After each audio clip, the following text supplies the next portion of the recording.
السلام عليكم ورحمة الله وبركاته. إن الحمد لله نحمده ونستعينه ونستغفره ونعوذ بالله من شرور أنفسنا ومن سيئات أعمالنا. من يهده الله فلا مضل له ومن يضلله فلا هادي له. وأشهد أن لا إله إلا الله وحده لا شريك له وأشهد أن محمدا عبده ورسوله. أما بعد فإن خير الحديث كتاب الله وخير الهدي هدي محمد صلى الله عليه وسلم وشر الأمور محدثاتها وكل محدثة بدعة وكل بدعة ضلالة وكل ضلالة في النار. فأعوذ بالله من الشيطان الرجيم من نفخه ونفثه وهمزه. بسم الله الرحمن الرحيم. يا أيها الذين آمنوا اتقوا الله حق تقاته ولا تموتن إلا وأنتم مسلمون. يا أيها الناس اتقوا ربكم الذي خلقكم من نفس واحدة وخلق منها زوجها وبث منهما رجالا كثيرا ونساء واتقوا الله الذي تساءلون به والأرحام إن الله كان عليكم رقيبا. يا أيها الذين آمنوا اتقوا الله وقولوا قولا سديدا يصلح لكم أعمالكم ويغفر لكم ذنوبكم ومن يطع الله ورسوله فقد فاز فوزا عظيما.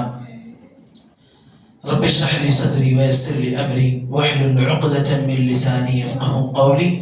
رب زدني علما. اللهم لا سهل إلا ما جعلته سهلا وأنت تجعل الحزن إذا شئت سهلا. معزز و محترم بھائیوں، سب سے پہلے میں آپ سب سے معذرت چاہوں گا وقت میں کافی تاخیر کے لیے کہ آپ سب وقت کی پابندی کے ساتھ مسجد میں حاضر ہوئے، جبکہ میں مقرر وقت پر حاضر نہیں ہو سکا اور وفوق کل تدبیر تقدیر، کیونکہ انسان کتنا ہی تدبیر کرے لیکن جو تقدیر میں ہے وہ ٹل نہیں سکتا. تدبیر انسان کے ہاتھ میں ہے. اتفاق سے تاخیر ہوئی، اس کے لیے معذرت چاہتا ہوں. دوستو بھائیوں، ابھی ہم میں سے بہت سارے اللہ کے بندوں نے اللہ کی راہ میں گزشتہ کل قربانی پیش کی ہے، اور آج بھی اور انشاءاللہ کل بھی اور پرسوں بھی، یہ 4 دن اللہ کی راہ میں بہت سارے اللہ کے بندے قربانی پیش کر رہے ہیں اور کرنے والے ہیں. اس کے پیچھے جو مقصد ہے وہ سب سے بڑا مقصد اللہ تعالیٰ نے قرآن مجید کے اندر بیان کرتے ہوئے کہا ہے کہ لن ینال اللہ لحومها ولا دماؤها ولكن يناله التقوى منكم، کہ تم جو قربانیاں پیش کرتے ہو، تمہاری قربانی کے جانور کا خون یا تمہاری قربانی کے جانور کا گوشت اللہ تعالیٰ کے پاس نہیں پہنچتا ہے. تو اللہ کے پاس کیا پہنچتا ہے؟ تمہاری قربانی قبول ہوئی یا نہیں ہوئی کیسے پہچانو گے تم؟ اللہ تعالیٰ نے کہا وَلَكِنْ يَنَالُهُ التَّقْوَى مِنْكُمْ، تمہارے دلوں کا تقوی اللہ تعالیٰ کے پاس پہنچتا ہے، اور اسی کی بنیاد پر اللہ تعالیٰ اپنے بندوں کی قربانیاں قبول کرتا ہے. صرف قربانی نہیں بلکہ زندگی کا ہر عمل. ابھی چند مہینوں پہلے رمضان گزرا ہے. رمضان کے مبارک مہینے میں اللہ کے بندوں نے، ہم سب نے اللہ کی توفیق سے روزوں کا اہتمام کیا. اس کے پیچھے بھی یہی مقصد. اللہ تعالیٰ نے کہا یا ایھا الذین آمنوا کتب علیکم الصیام کما کتب علی الذین من قبلکم لعلکم تتقون، تاکہ تم تقوی اختیار کرو. رمضان کے روزے بھی اللہ نے اسی لیے فرض کیے ہیں. زندگی کا ہر عمل جو اللہ کی عبادت ہے، زندگی کا ہر عمل جو نیک عمل ہے، زندگی کا ہر عمل جو اللہ کی رضا کے لیے انجام دیا جانا ہے، اس مقصد، اس عمل کے پیچھے بنیادی مقصد اور موٹیو اللہ تعالیٰ کی رضا اور اللہ تعالیٰ کا تقوی ہے. تقوی کیا چیز ہے؟ کس چیز کا نام ہے تقوی؟ اس حوالے سے اللہ کے نبی صلی اللہ علیہ وسلم نے، یا ایک روایت کے مطابق ابن عمر رضی اللہ عنہ نے صحابہ سے پوچھا کہ جانتے ہو تقوی کیا ہے؟ کہا کہ جب تم کانٹیوں بھری راستے سے یا چھوٹے پگڈنڈی جس کو بولتے ہیں، چھوٹے چھوٹے جو راستے ہوتے ہیں کھیتوں کے بیچ سے نکلتے، کہا کہ جب تم ان راستوں سے نکلتے ہو، کانٹیوں والے راستے سے، اور اس راستے میں سے گزرتے ہوئے تم اپنے کپڑوں کو اٹھاتے ہوئے، بچاتے ہوئے، اپنے جسم کو، اپنے پیروں کو بچاتے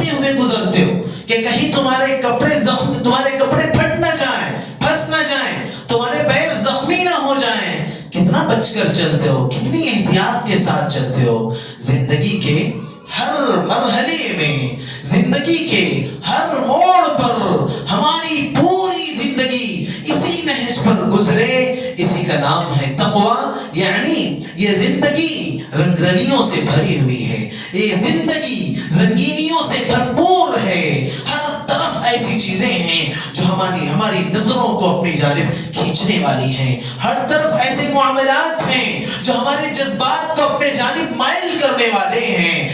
ایسے میں حرام کی بہتات ہے، برمار ہے۔ ایسے میں ہم اپنے جذبات کی حفاظت کرتے ہوئے، ہم اپنے دل کی حفاظت کرتے ہوئے، اپنے ایمان کی حفاظت کرتے ہوئے، بچتے بچاتے اپنے نظروں کو محفوظ رکھتے ہوئے زندگی کی ان پگڈنڈیوں سے اور ان چھوٹے چھوٹے راستوں سے، حرام کاموں سے، حرام چیزوں سے نظروں کی حفاظت کرتے ہوئے، دل کی حفاظت کرتے ہوئے گزر جائیں، اور ایسے گزریں کہ جب آخری منزل تک پہنچیں تو میرا رب مجھ سے راضی ہو، میرے دل کی حفاظت پوری طریقے سے ہو سکی ہو، نظروں کی حفاظت پوری طریقے سے ہو سکی ہو۔ اسی چیز کا نام ہے تقویٰ میرے بھائیوں، یہی ہے تقویٰ۔ ہماری زندگی میں ہر عمل اسی تقویٰ کے پیش نظر اللہ تعالیٰ کے نزدیک قابل قبول ہوتا ہے۔ ہم نماز پڑھتے جائیں ہم، لیکن ہماری نماز اللہ تعالیٰ کی رضا کے مقصد کے تحت نہ ہو، یا ہماری نماز کے اندر کچھ وہ معاملات شامل ہو جائیں جو ہماری نماز کے لیے چوری کا کام کرنے والے ہو، یا چور دروازے کا کام کرنے والے ہو، یا وہ جو گھن لگ جاتے ہیں ہمارے اناج میں، غلوں میں، چھوٹے چھوٹے باریک باریک کیڑے، اور بظاہر دکھتا ہے تھیلے سے باہر کہ ماشاءاللہ غلہ یا اناج محفوظ رکھا ہوا ہے، لیکن وہ چھوٹے چھوٹے گھن ہمارے اناج کے تھیلے میں گھس جاتے ہیں، چپکے سے اندر ہی اندر ہمارے اناج کو کھوکھلا بناتے ہیں، اسے کھا رہے ہوتے ہیں، باہر سے نظر نہیں آتا۔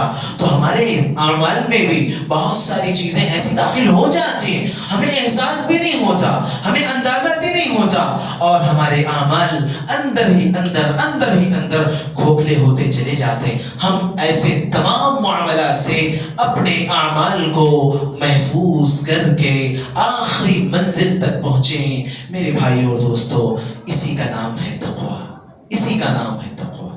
ایمان والی زندگی یہی ہوتی ہے، بظاہر جبہ و دستار، بظاہر ہری پگڑی ڈنڈا، بظاہر دیندار لگنے والا انسان دکھنے میں کتنا ہی دیندار کیوں نہ محسوس ہوتا ہو، کتنا ہی اللہ والا کیوں نہ لگتا ہو، لیکن اگر اس کے دل میں کھوکھلا پن ہے تو اللہ کی قسم اس کے پاس تقویٰ نہیں ہے، اور جب تقویٰ نہیں ہے تو کوئی بھی عمل اللہ تعالیٰ کے پاس قابل قبول نہیں ہوگا۔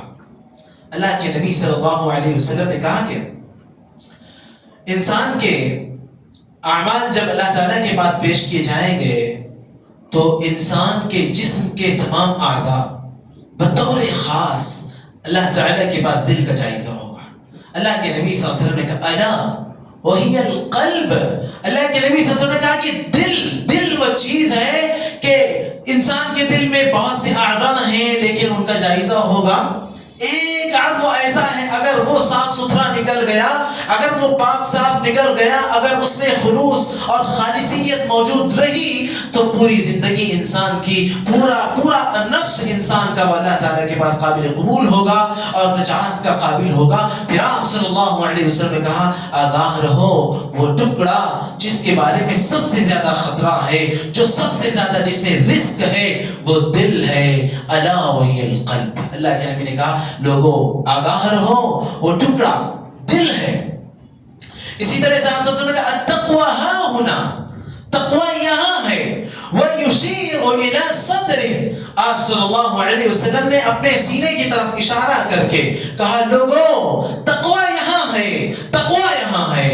اب انسان دل سے نماز تو نہیں پڑھتا، سجدہ 7 اعضاء پر ہوتا ہے نا، نماز ہم ظاہری اعضاء سے پڑھتے ادا کرتے ہیں، قربانی ہماری جانور پر ہوتی ہے، ہاتھوں سے ہم ذبح کرتے ہیں، اور دوسرے حج انسان چل پھر کر اپنے جسم سے ادا کرتا ہے، دل اس کا نظر نہیں آتا، دل اس کا دکھتا نہیں۔ مطلب یہ کہ دل جو کہ پوشیدہ اور چھپی ہوئی چیز ہے، اس دل کے اندر ہی وہ خلوص اور وہ خالصیت پائی جانی چاہیے جو ہمارے ظاہری اعمال کو قابل قبول بناتی ہے۔ اور میرے بھائی اور دوستو، ہم جب اسلام اور ایمان میں فرق تلاش کرتے ہیں تو ہمیں یہ تفصیل معلوم ہوتی ہے کہ اسلام اور ایمان یہ دونوں الفاظ اور یہ دونوں کلمات اگر الگ الگ انفرادی طور پر آئیں تو ان میں فرق ہے، لیکن اگر ایک ساتھ ان میں فرق نہیں ہے، لیکن اگر ایک ساتھ ایک ہی جگہ پر آئیں تو ان میں فرق ہے۔ کیا فرق ہے؟ اللہ تعالیٰ نے قرآن مجید میں کہا قالت الاعراب آمنا قل لم تؤمنوا ولكن قولوا اسلمنا۔ اعرابی کہتے ہیں، دیہاتی کہتے ہیں کہ ہم ایمان لے آئے، کہتے ہیں ہم ایمان لے آئے۔ آپ کہہ دیجئے قل لم تؤمنوا، تم ایمان نہیں لائے ہو، ولكن قولوا اسلمنا، تم اسلام لائے ہو، یہ کہو کہ ہم اسلام لائے ہیں۔ تو اس میں مفسرین نے اور اہل علم نے اس میں یہ فرق کیا اور یہ تفصیلات بیان کی کہ اسلام ظاہری اعمال کا نام ہے، اسلام ظاہری اعمال کا نام ہے، جبکہ ایمان دل کے عمل کا نام ہے۔ اور یہ دل کے جو اعمال ہیں نا، یہی تقویٰ کہلاتے ہیں میرے بھائی اور دوستو۔ ہم جب حدیث جبرائیل پڑھتے ہیں، حدیث جبرائیل جو کہ بڑی دین کا ایک جامع تعارف کرنے والی بہت ہی بڑی حدیث ہے، حدیث جبرائیل، اس میں ہم جب پڑھتے ہیں جبرائیل علیہ السلام اللہ کے نبی صلی اللہ علیہ وسلم سے انہوں نے مختلف سوالات کیے۔ ان میں ایک سوال تھا کہ اخبرنی عن الاسلام، اسلام کے بارے میں بتائیے۔ آپ صلی اللہ علیہ وسلم نے کہا کہ نماز پڑھنا، روزہ رکھنا، حج کرنا، زکوٰۃ دینا، ظاہری اعمال کا ذکر کیا۔ ایمان کے بارے ان تؤمن باللہ وملائکتہ وکتبہ ورسلہ والیوم الآخر والقدر خیرہ وشرہ۔ ایمان کی تفصیل جب پوچھی تو سارے باطنی اعمال کا، چھپے ہوئے اعمال کا ذکر کیا۔ اللہ پر ایمان رکھنا، اللہ کے رسول پر ایمان رکھنا، اللہ کی کتابوں پر ایمان رکھنا، اللہ کے فرشتوں پر ایمان رکھنا، اچھی اور بری تقدیر پر ایمان رکھنا۔ اب ایمان یہ کوئی دکھنے والی ظاہری چیز نہیں ہے، یہ دل میں، دل کے عمل کا نام ہے میرے بھائی اور دوستو۔ اور یہی سب سے اصل ہے۔ ہمارے ظاہری اعمال کتنے ہی بہتر کیوں نہ ہو، ہمارا اخلاق کتنا ہی اچھا کیوں نہ ہو، ہماری نمازیں کتنی ہی بہتر اور پرفیکٹ کیوں نہ ہو، ہمارے روزے کتنے ہی زیادہ بہتر کیوں نہ ہو، ہماری قربانیاں کتنی ہی قیمتی کیوں نہ ہو، ہمارا حج کتنا ہی زیادہ ہم اس کے پابند کیوں نہ ہو، لیکن اگر ہمارے دل میں کھوٹ ہے اور ہمارے دل کا جو عمل ہے خلوص اور خالصیت، وہ اگر کھوٹ ہے اس میں اور وہ پرفیکٹ نہیں ہے تو اللہ تعالیٰ کے پاس ہمارے ان دوسرے اعمال کی بھی کوئی حیثیت نہیں، اور یہ دوسرے اعمال بھی اللہ تعالیٰ کے پاس قابل قبول نہیں ہے۔ الغرض، ایک صاحب ایمان کے لیے سب سے بڑا سرمایہ، سب سے بڑی دولت اگر کچھ ہے تو وہ تقویٰ ہے۔ تقویٰ ہے سب سے بڑی دولت، وہ تقویٰ ہے۔ اور جب انسان کے دل میں تقویٰ ہے تو پھر انسان دنیا میں بھی کامیاب ہے اور اگلی زندگی میں بھی اس کے لیے کامیابی ہے۔ اللہ تبارک و تعالیٰ نے برکت کے مظاہر اور برکت کے حصول کے اسباب بتلاتے ہوئے اللہ تعالیٰ نے کہا وَلَوْ أَنَّ أَهْلَ الْقُرَىٰ آمَنُوا وَاتَّقَوْا لَفَتَحْنَا عَلَيْهِمْ بَرَكَاتٍ مِّنَ السَّمَاءِ۔ اللہ تعالیٰ نے کہا اگر بستی والے ایمان لے آتے اور تقویٰ اختیار کرتے، وَلَوْ أَنَّ أَهْلَ الْقُرَىٰ آمَنُوا وَاتَّقَوْا، ایمان لے آتے اور تقویٰ اختیار، مطلب کیا؟ ایمان لے آتے اور تقویٰ مطلب وہی تقویٰ ہے، ایمان نہیں جو کہ دل کا چھپا ہوا عمل ہے۔ اگر تقویٰ اختیار کر لیتے لَفَتَحْنَا عَلَيْهِمْ بَرَكَاتٍ مِّنَ السَّمَاءِ، اللہ کہتے ہیں کہ اگر تقویٰ اختیار کر لیتے تو ہم ان پر برکتیں آسمان سے نازل فرما دیتے، برکتوں کی بارش نازل کر دیتے۔ میرے بھائی اور دوستو، آج دنیا میں کوئی ایسا انسان نہیں ہے جس کے پاس زندگی میں پریشانیاں نہیں ہیں، تکلیفیں نہیں۔ ہر ایک کا اپنا کچھ نہ کچھ شکوہ ہے، ہر ایک کے اپنے کچھ نہ کچھ مسائل ہیں، ہر ایک کے اپنے کچھ نہ کچھ پریشانیاں ہے نا۔ کسی کو اللہ نے اولاد نہیں دیا، کسی کے پاس مال نہیں ہے، کسی کے پاس روزگار نہیں ہے، کسی کے پاس مشکلات سے وہ دو چار ہے، طرح طرح کے مسائل ہیں۔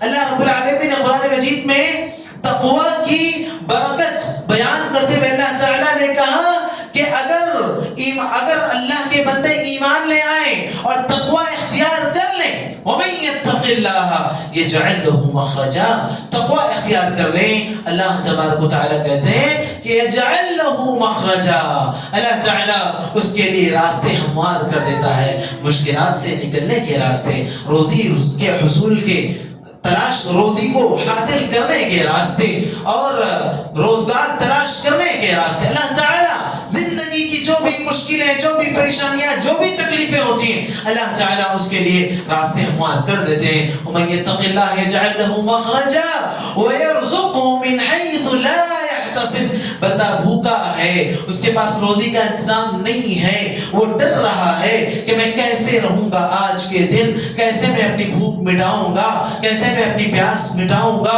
انسان کے پاس کوئی اسباب نہیں، کوئی راستہ نہیں، کوئی انتظام نہیں، کوئی گنجائش نہیں. دل میں تقوی ہے، دل میں تقوی ہے.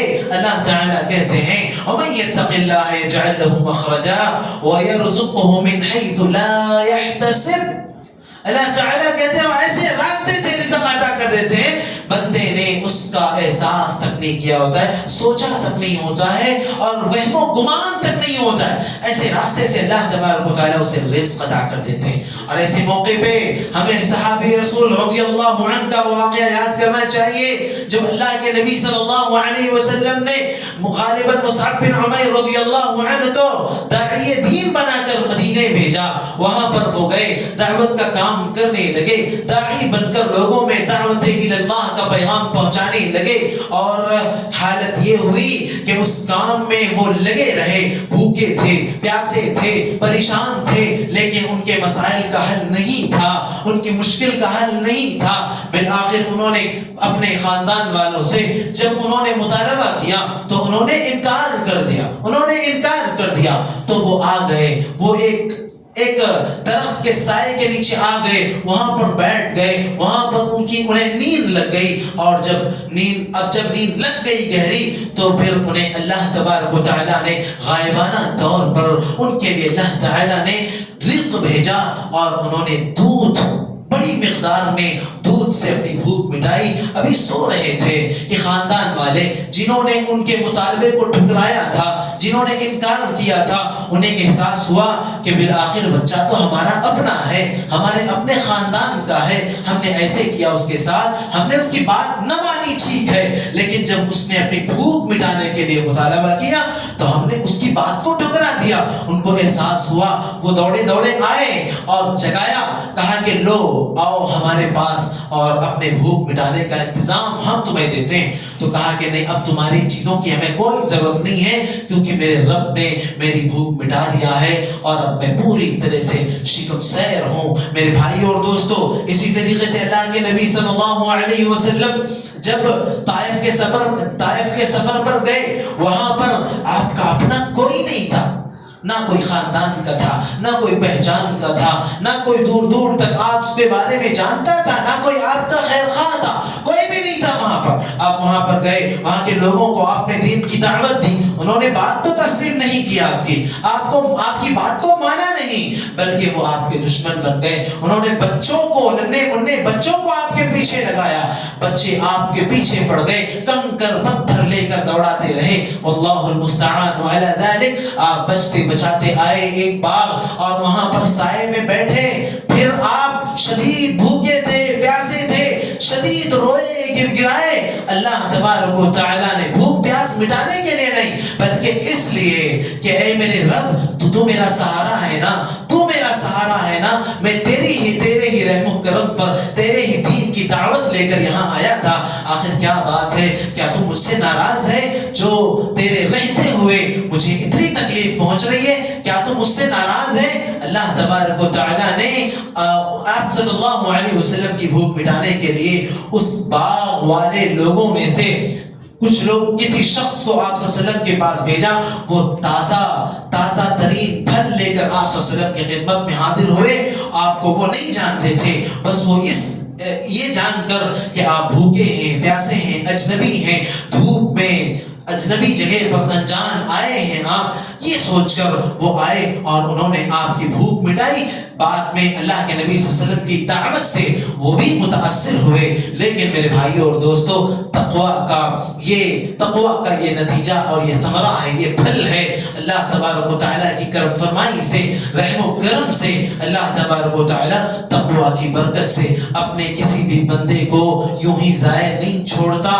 آپ ذرا اس قربانی کے موقع پر بھی اس قربانی کے موقع پر بھی آپ یاد کریے اسماعیل علیہ السلام اور حاجر علیہ السلام کو انہیں ابراہیم علیہ السلام کہاں چھوڑ کر آئے تھے؟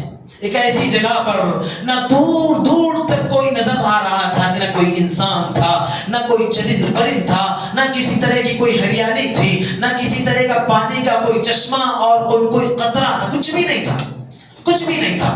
جب چھوڑ کر جانے لگے نا تو حاجر علیہ السلام نے کہا اپنے شوہر سے، اپنے سردار سے، اے میرے سردار، مجھے کس کے سہارے چھوڑ کر جا رہے ہو؟ کس کے نام پر چھوڑ کر جا رہے ہو؟ کہا انہوں نے اللہ کے نام پر اور اللہ کے سہارے پر۔ حاجر علیہ السلام نے کہا کہ تب تو میرا رب مجھے ضائع نہیں کرے گا۔ یہ اللہ تبارک و تعالیٰ کے تئیں، اللہ تعالیٰ کے لیے ان کا یہ اعتماد، ان کا یہ بھروسہ، ان کی یہ امید اور ان کا یہ ایمان تھا۔ انہوں نے کہا کہ چاہے کچھ بھی ہو، دور دور تک کچھ نظر نہیں آ رہا، لیکن اللہ جانتا ہے وہ کیسے ہماری ضرورت پوری کرے گا، وہ کیسے ہماری بھوک مٹائے گا، اللہ جانتا ہے۔ انہوں نے کہا ٹھیک ہے، اللہ تعالیٰ ہمیں یوں ہی ضائع نہیں کرے گا۔ پھر جو کچھ توشہ لائے تھے، جو 2-4 دن جتنے دن چلا اس کے بعد بچے کو پیاس لگی، پینے کو پانی خود کے پاس بھی نہیں ہے، کوئی آنے جانے والا بھی نہیں ہے، دور دور تک کوئی چشمہ بھی نہیں ہے۔ اب پیاس کی پانی کی تلاش میں ماں اپنے اکلوتے ننھے بچے کو تنہا چھوڑ کر نکل پڑتی ہیں، صفا سے مروہ، مروہ سے صفا، ادھر سے ادھر، ادھر سے ادھر، پانی کی تلاش میں دوڑتی ہیں، بھاگتی ہیں، ڈھونڈتی ہیں، آواز لگاتی ہیں، کوئی تو ہو جو میرے بچے کی پیاس مٹانے کا انتظام کرے، کوئی تو ہو جو ایک قطرہ، ایک گھونٹ پانی دے سکے۔ ادھر سے ادھر دوڑتی ہیں۔ ماں اپنے دودھ پیتے بچے کی پیاس کو اور اس کی تڑپ کو بھلا کیسے برداشت کر سکتی ہے؟ دوڑتی ہیں، پریشان ہوتی ہیں اور انہیں کہیں سے پانی نہیں نظر آتا۔ یہاں پر اسماعیل علیہ السلام ہیں، یہ بھی پیاسے ہیں، رو رہے ہیں، تڑپ رہے ہیں، بلک رہے ہیں۔ اب بچہ روتے ہوئے اپنے ہاتھ پیر مارتا ہے، اپنی ایڑیاں رگڑتا ہے۔ اسماعیل علیہ السلام ننھے منھے معصوم بچے ہیں۔ ماں دوڑ دوڑ کر جب تھک جاتی ہیں تو آتی ہیں پھر اپنے بچے کی طرف کہ ذرا بچے کا حال لیں کہ اب کیا ہے، اب کیسا ہے۔ جب قریب پہنچتی ہیں تو دیکھتی ہیں کہ بچے کی ایڑیوں کی رگڑ سے پانی پھوٹ پڑا ہے، پانی پھوٹ پڑا ہے۔ فوراً لپکتی ہیں، پانی کو روکتی ہیں، زمزم زمزم، پانی کو ان الفاظ کے ذریعے سے روکتی ہیں۔ عبرانی زبان کا یہ لفظ ہے زمزم، جس کا معنی ہوتا ہے رک جا، رک جا۔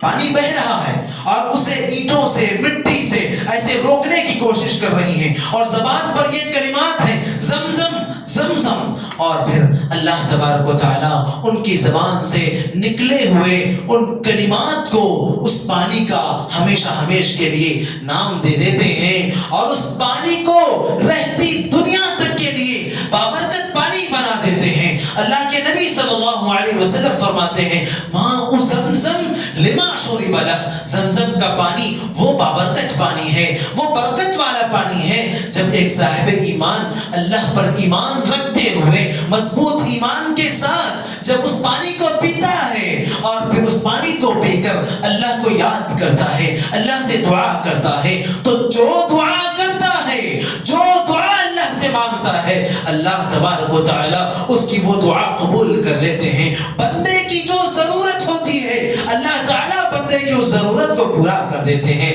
یہ زمزم کا پانی، آج بھی ہم اس پانی کے محتاج ہیں نا بھائیوں۔ جب کوئی باہر جاتا ہے عمرے کے لیے، حج کے لیے، یا کوئی رشتہ دار، کوئی ریلیٹیو، کوئی پہچاننے والا وہاں سے واپس آ رہا ہوتا ہے، ہم اس سے کہتے ہیں بھائی ذرا زمزم کا پانی لیتے آنا، کچھ لاؤ نہ لاؤ، کوئی دوسرا گفٹ ہو نہ ہو، زمزم کا پانی ضرور لانا۔ اور ہمارے اپنے جب واپس آتے ہیں تو وہاں کا جو یادگار ہدیہ جو لے کر آتے ہیں وہ بالعموم زمزم کا پانی، زمزم کا باٹل ہمارے لیے وہ ہدیہ لے کر آتے۔ اتنا بابرکت پانی میرے بھائیوں اور دوستوں، یہ کس لیے ہے، کہاں سے آیا یہ بابرکت پانی؟ یہ دراصل اسی تقویٰ کا نتیجہ تھا۔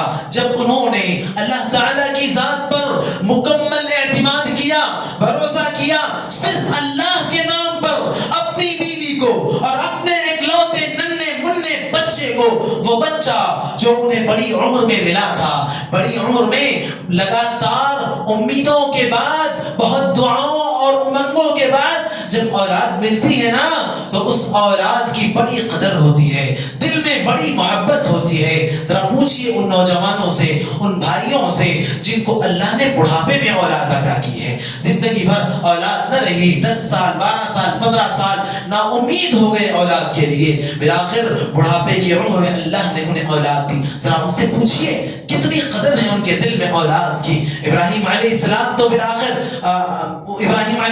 آخر اللہ کے جلیل القدر پیغمبر تھے، فطرت میں ان کے اولاد کی محبت تھی، اپنے اس ننھے منھے بچے کو وہاں چھوڑ کر آتے، صرف اس لیے کہ اللہ کا حکم ہے، صرف اس لیے کہ رب کا مطالبہ ہے، صرف اس لیے کہ کائنات کے پروردگار کا حکم ہے، صرف اس لیے، اور یہی تقویٰ ہے، اور اسی کا نتیجہ ہے کہ اللہ نے اس پانی کو، اس قربانی کو، اس زندگی کو رہتی دنیا کے لیے یادگار بنا دیا۔ میرے بھائی اور دوستو، یہ تقوی کے حوالے سے بہت اہم باتیں تھیں جو میں ذکر کر رہا تھا، اور بھی بہت سی باتیں جو اس موضوع پر بیان کی جاتی ہیں۔ بات اصل یہ ہے، غرض یہ ہے کہ باتیں تو بڑی سنتے ہیں ہم، لیکن ہمارے دل میں بھی تقویٰ آنا چاہیے، ہمارے دل میں تقویٰ پیدا ہونا چاہیے۔ اصل چیز یہ ہے، تقریریں لمبی لمبی سن لیں، بیانات سن لیں، خطابات سن لیں، کتابیں سن لیں، کتابیں پڑھ لیں، سب کچھ، لیکن دل میں تقویٰ پیدا ہو ہی نہ تو اصل مقصد پھر حاصل ہونے والا نہیں ہے۔ اس لیے بھائیوں، بات ایک ہی اگر سن کر دل میں تقویٰ پیدا ہو جائے تو انشاءاللہ تعالی خطبے کا مقصد، بیان کا مقصد، تقریر کا مقصد اللہ تعالی کی توفیق سے انشاءاللہ تعالی حاصل ہو جائے گا۔ میں اللہ سے دعا کرتا ہوں کہ اللہ تو ہم سب کو تقویٰ عطا فرما دے، ہم سب کو متقی بنا دے، ہم سب کو کامل ایمان والا بنا دے۔ اللہ ہمیں جو پریشان حال ہے ان کی پریشانیوں کو دور فرما دے، ہمیں جو بیمار ہے ہمیں شفا عطا فرما دے، ہمیں جو بے روزگار ہے ہمیں روزگار عطا فرما دے، ہمیں جو اچھے رشتوں کے منتظر ہیں اللہ تو ان کی بھی مدد فرما دے۔ الہ العالمین جو گھریلو جھگڑوں کے شکار ہیں تو ان کی بھی مدد فرما دے، جو روزگار میں نقصان میں پڑے ہوئے ہیں اللہ تو ان کی بھی مدد فرما دے۔ الہ العالمین آج دنیا کے مختلف خطوں میں فساد برپا ہے، لوگ مملکت توحید کے در پہ ہیں، دشمن بنے ہوئے ہیں۔ اے اللہ تو مملکت توحید کی حفاظت فرما، اے اللہ تو حرمین کی حفاظت فرما، اے اللہ تو مملکت توحید کے خدام کی حفاظت فرما، اے اللہ تو اہل توحید کی حفاظت فرما۔ اے اللہ ہم تجھ سے امن و امان کا سوال کرتے ہیں، ہماری بستی کو، ہمارے وطن کو، ہمارے ملک کو، بلکہ پوری دنیا کو امن و سلامتی اور شانتی کا گہوارہ بنا دے۔ اے اللہ تو ہماری باتوں کو سننے اور عمل کے جذبے کو اللہ تو قبول فرمانے۔ قولوا قولی ھذا واستغفر اللہ لی ولکم ولسائر المسلمین من کل ذنب انہ هو الغفور الرحیم۔